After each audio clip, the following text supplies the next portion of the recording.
शिक्षणाचे स्वप्न. एका छोट्या गावात लीला नावाची एक मुलगी राहत होती. तिला वाचायला आणि लिहायला खूप आवडत होते. तिचे डोळे नेहमी पुस्तकांमध्ये हरवलेले असायचे. लीलाची आजी, जिचे नाव आजी होते, ती कधीच शाळेत गेली नव्हती. तिला वाचता किंवा लिहिता येत नव्हते. तिला नेहमी वाटायचे की जर तिला शिकता आले असते तर किती छान झाले असते. एके दिवशी लीलाच्या वडिलांनी तिला सांगितले की कुटुंबाची आर्थिक परिस्थिती चांगली नाही.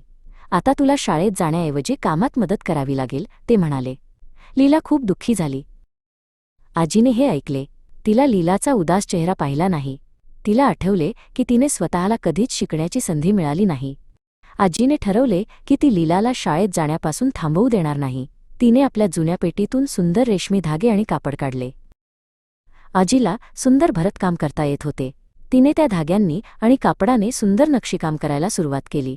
प्रत्येक नक्षीमध्ये तिचे प्रेम आणि मेहनत होती. लीलाने आजीला विचारले, आजी, तू हे काय करत आहेस? आजी हसून म्हणाली, हे तुझ्या शाळेसाठी आहे, माझ्या बाळा. आजीने भरतकाम पूर्ण केले. ते इतके सुंदर होते की गावातल्या लोकांनी ते पाहिले आणि त्यांना ते खूप आवडले. आजीने ते विकले आणि खूप पैसे कमावले. आजीने ते पैसे लीलाच्या वडिलांना दिले. हे पैसे लीलाच्या शिक्षणासाठी आहेत, ती म्हणाली. लीलाचे वडील खूप आनंदी झाले. लीला परत शाळेत जाऊ लागली.